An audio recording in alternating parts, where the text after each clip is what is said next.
Hello everyone. अभी तक के हमने अपने वीडियोस में देखा कि हम फाइनेंशियल स्टेटमेंट्स क्यों बनाते हैं and capital and revenue items क्या होते हैं।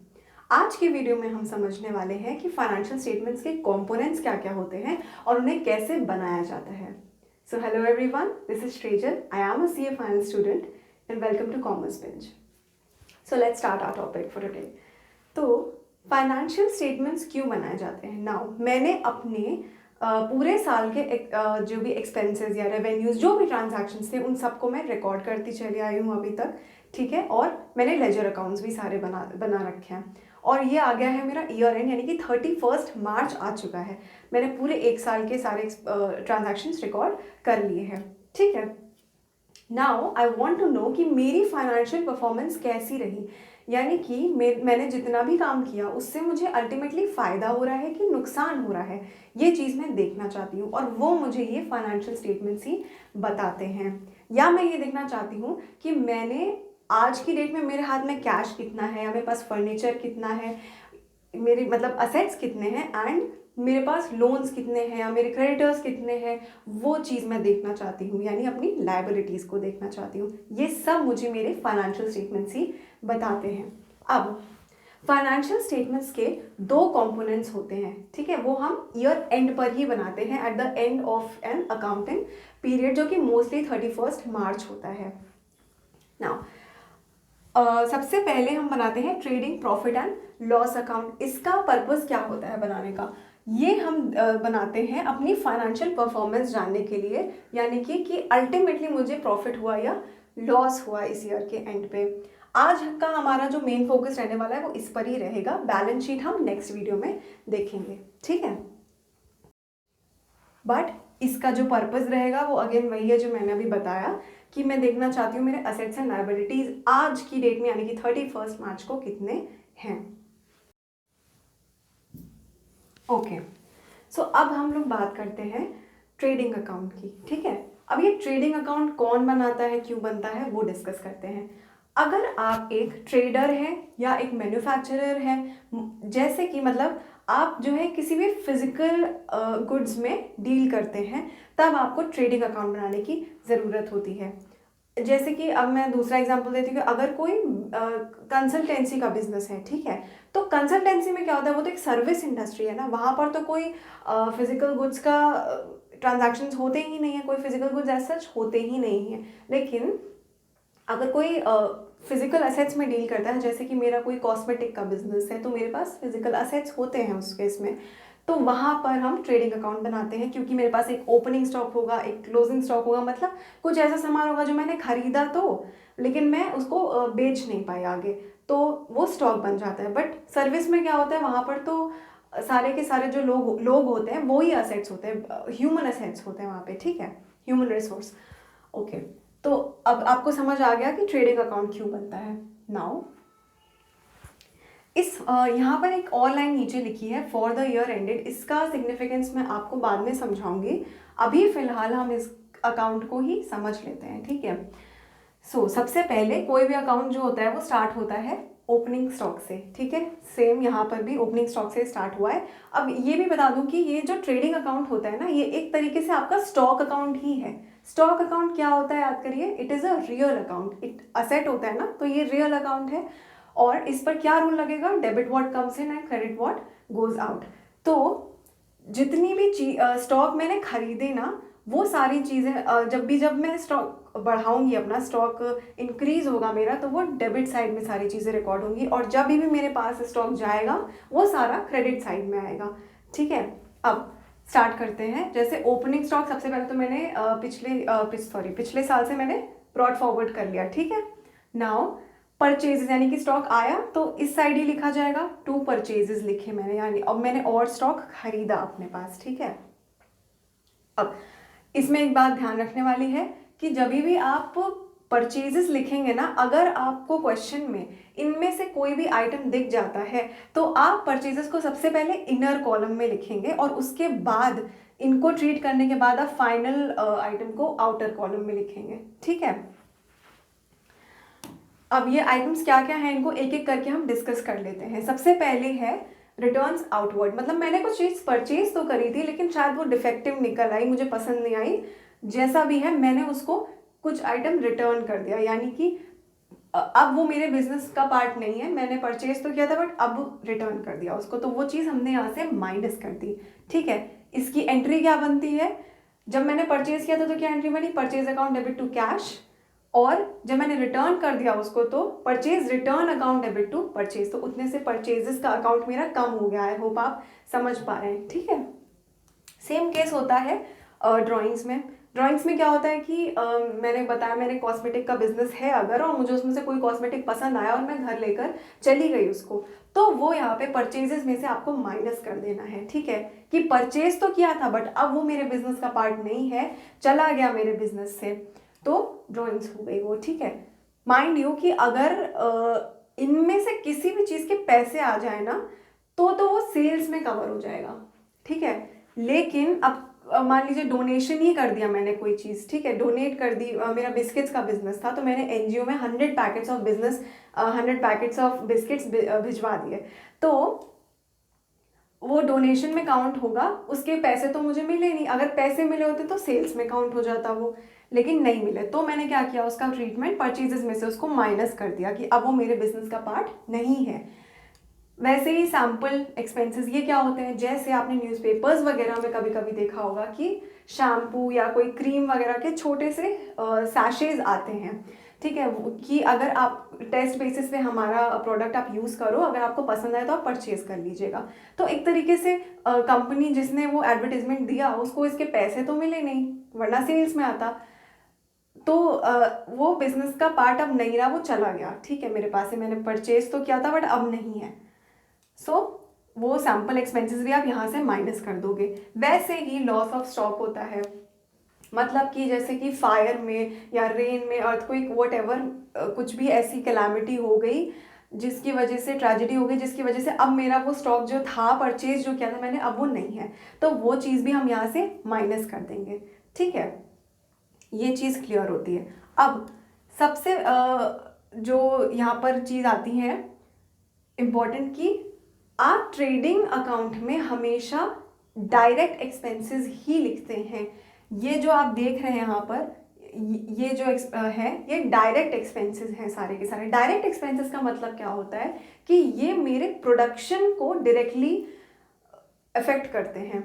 जैसे कि देखिए वेजेस क्या होती हैं, जो मेरे पास वर्कर्स लगे हुए हैं उनको जो मैं पैसे देती हूँ या दिहाड़ी देती हूँ कह सकते हैं, वो वेजेस होते हैं।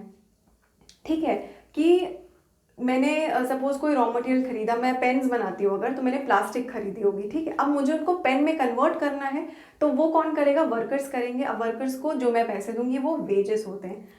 अब एक यहाँ पे हमेशा कंफ्यूजिंग पॉइंट आता है कि वेजेस और सैलरीज के बीच में। सैलरी क्या होती है, सैलरी जो होती है वो एडमिनिस्ट्रेटिव स्टाफ को दी जाती है, यानी कि वो जो कॉर्पोरेट ऑफिस में बैठते हैं। सिर्फ फैक्ट्री से तो काम नहीं चलने वाला ना, पूरे के पूरे एडमिनिस्ट्रेशन को संभालने के लिए भी तो वर्कर्स लोग होते हैं ना, जिनको हम उनको जो हम पैसे देते हैं उसको सैलरी बोलते हैं, और वो प्रॉफिट एंड लॉस अकाउंट में आता है। क्यों, क्योंकि वो इनडायरेक्ट एक्सपेंस होता है। यहाँ पर हम सिर्फ डायरेक्ट एक्सपेंसेस लिखते हैं, यानी कि जो प्रोडक्शन को डायरेक्टली इफेक्ट करें, कि अगर मैंने वर्कर्स को वेजेस नहीं दिए तो वो काम रोक देंगे, यानी कि मेरा प्रोडक्शन रुक जाएगा, तो हुआ ना डायरेक्टली इफेक्ट। और अगर वैसे ही अगर मैं जो मेरे एडमिनिस्ट्रेटिव स्टाफ है उनको मैं सैलरी नहीं देती हूँ तो मेरा प्रोडक्शन नहीं रुक जाएगा उससे। ठीक है, मे बी कभी बाद में जाकर हाँ मुझे बहुत दिक्कत आएगी प्रोडक्शन करने में, बट वो इनडायरेक्टली आएगी। ठीक है, वो प्रॉब्लम इनडायरेक्ट हुई, डायरेक्टली नहीं। आई होप आप समझ पा रहे हैं ठीक है चीज़ को। सो वैसे ही फ्रेट इनवर्ड्स का आप देखिए, फ्रेट या कार्टेज इनवर्ड्स मतलब कि जो मैंने प्लास्टिक खरीदी मैं उसको उस फैक्ट्री से जहाँ से मैंने लिया वहाँ से मैं उसको अपनी फैक्ट्री पर भी तो लेकर आऊँगी ना, वो होता है। तो जो उसका भाड़ा मैंने दिया, जो उसका रेंट मैंने दिया ट्रक का लाने में उसे, तो वो हो गया फ्रेट इनवर्ड्स। अगर मैं ये नहीं लेकर आती तो मैं प्रोडक्शन भी नहीं कर पाती ना, इसीलिए ये भी डायरेक्ट एक्सपेंस होता है। और इसी का भाई क्या होता है, फ्रेट आउटवर्ड्स होता है। मतलब जब मैंने अपना प्रोडक्ट प्रोड्यूस कर लिया, फाइनल पेन्स बना लिए, तो आगे भी तो बेचूंगी ना मैं उसको, तो जब मैं आगे बेच रही हूँ तो उस ट्रक का रेंट वो फ्रेट आउटवर्ड्स होता है। उस अगर मैं वो ना दूँ तो मेरे प्रोडक्शन पे कोई असर नहीं पड़ेगा, ध्यान से सोचिएगा, ठीक है। इसीलिए वो इनडायरेक्ट एक्सपेंस है और प्रॉफिट एंड लॉस में जाता है, पर इनवर्ड्स जो है वो यहाँ ट्रेडिंग अकाउंट में रहता है। फिर आता है फैक्ट्री पावर यानी इलेक्ट्रिसिटी और फ्यूल। अगर ये नहीं होंगे तो मैं अपना प्रोडक्शन करूँगी कैसे, ठीक है, नहीं हो पाएगा, इसीलिए वो भी यहाँ डायरेक्ट एक्सपेंसेस में आ जाता है, ठीक है। डेबिट साइड हमारी पूरी डिस्कस हो गई। अब क्रेडिट साइड की बात करते हैं। तो सबसे पहले आता है सेल्स, यानी कि फर्स्ट डे यानी 1 अप्रैल से लेकर अगले साल के 31 मार्च तक मैंने कितना अपना आइटम्स सेल कर दिए, वो यहाँ पर लिखा जाता है, चाहे वो कैश हो या क्रेडिट हो। सेम विद परचेजेस, कैश या क्रेडिट जो भी होगा वो यहाँ पर आइटम आ जाएगा।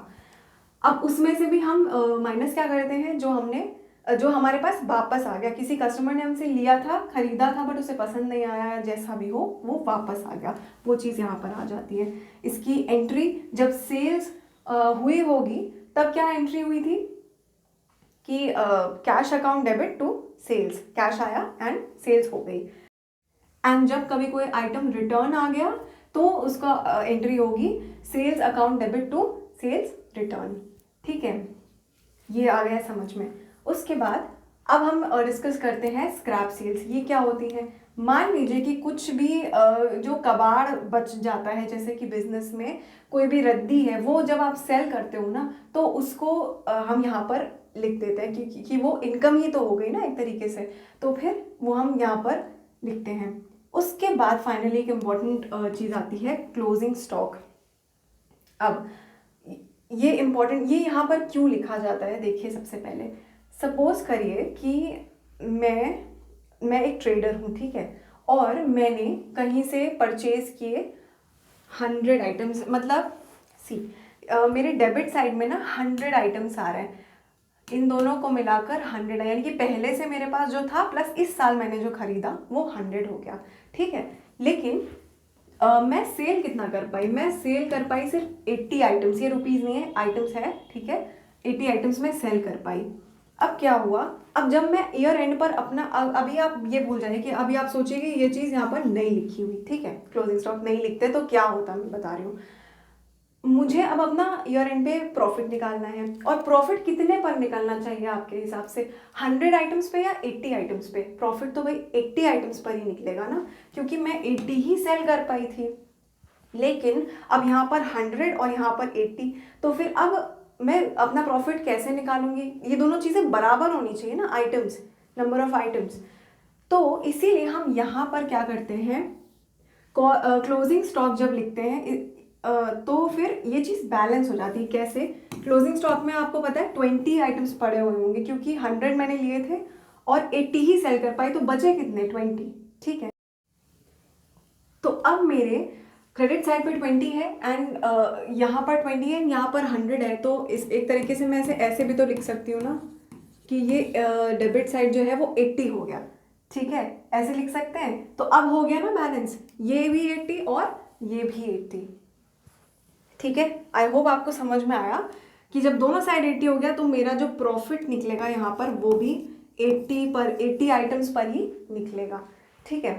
ओके, नाउ इसीलिए यहाँ पर हम क्लोजिंग स्टॉक लिखना हमारा ज़रूरी होता है। जो मैंने ये सारी चीज़ एक्सप्लेन करी है वो ही यहाँ पर एक फॉर्मूले के रूप में दिया हुआ है, ठीक है। ये फॉर्मूला क्या है, किस चीज़ का, अभी डिस्कस करते हैं। देखिए पहले फॉर्मूला देख लीजिए, ओपनिंग स्टॉक प्लस परचेजेस, ठीक है। मैंने बोला 100 आइटम्स का, 100 आइटम्स की कॉस्ट मैंने आइटम्स में लिया हुआ था, यहाँ पर ये ओपनिंग स्टॉक प्लस परचेजेस। अब यहाँ पर इसको रुपीज़ में लीजिएगा, इसकी जो कॉस्ट होगी, ठीक है, मॉनेटरी टर्म्स में लेना है इसको। मैं अभी आपको इजी करने के लिए मैंने ऐसा एग्जांपल लिया था। तो ओपनिंग स्टॉक प्लस परचेज यानी कि 100 आइटम्स की cost, ignore this for a moment, minus कर देंगे क्लोजिंग स्टॉक और इन्वेंट्री यानी कि 20 आइटम्स की कॉस्ट, तो मेरा निकल आएगा कॉस्ट ऑफ गुड्स सोल्ड। ध्यान दीजिएगा इस वर्ड पे, कॉस्ट ऑफ गुड्स सोल्ड का मतलब क्या होता है कि जितने भी आइटम्स मैंने सेल किए, सी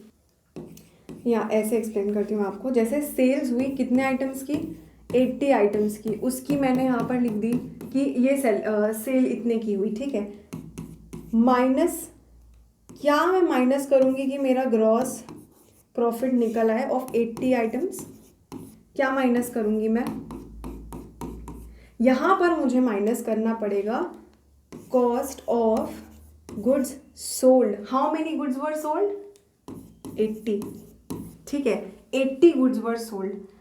उसका मुझे यहाँ पर जब मैं कॉस्ट लिख दूंगी तो मुझे यहाँ पर ग्रॉस प्रॉफिट ऑफ 80 आइटम्स मिल जाएगा, ठीक है। तो अब ये COGS कैसे निकला मैंने आपको बताया, 100 आइटम्स का कॉस्ट जो है उसमें से आप माइनस कर देंगे 20 आइटम्स का कॉस्ट जो कि मैं बेच ही नहीं पाई, तो कॉस्ट ऑफ गुड्स सोल्ड निकल आएगा, ठीक है।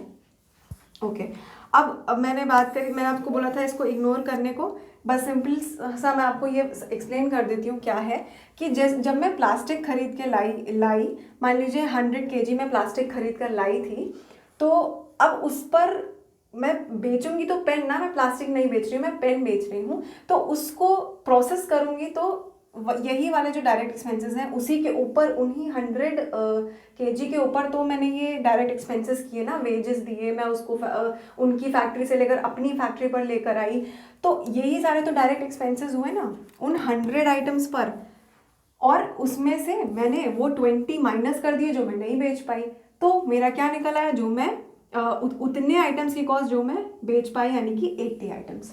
आई होप आपको ये पूरी चीज़ क्लियर हो गई। और अब फाइनली मैंने जब सारी चीज़ें लिख ली हैं तो अल्टीमेटली अब क्या होगा, इस अकाउंट को बैलेंस करने का टाइम आ गया, जब मैंने सारी चीज़ें यहाँ पर लिख ली हैं।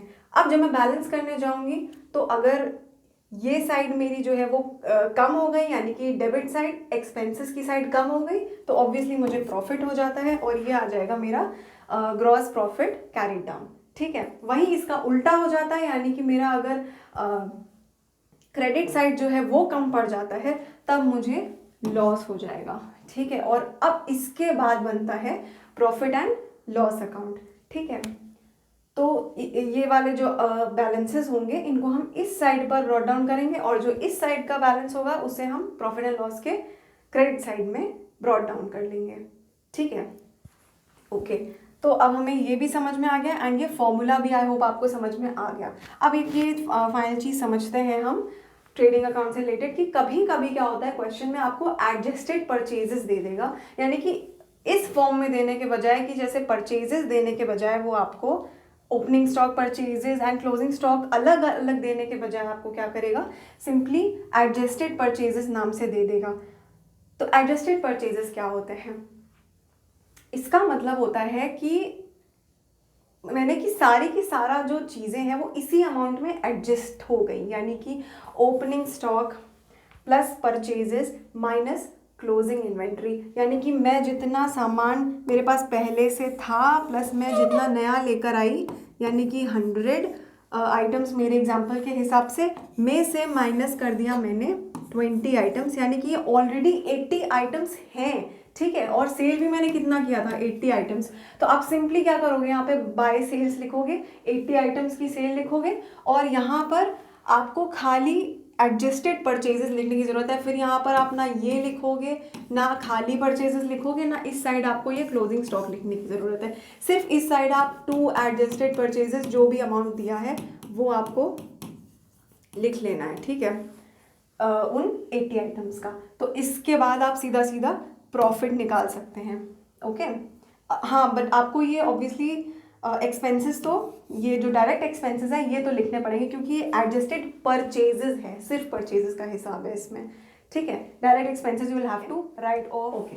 सो अब हम लोग नेक्स्ट वीडियो में कवर करेंगे बाकी चीज़ें, बिकॉज ये वीडियो अननेसेसरीली लॉन्ग हो जाएगा।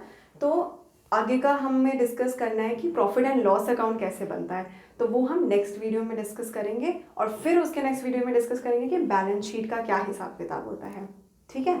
So thank you for listening and please comment what ever you felt about this video, and मुझे कहाँ कहाँ पर इम्प्रूवमेंट्स की ज़रूरत है। Please like share and subscribe my channel. Thank you so much.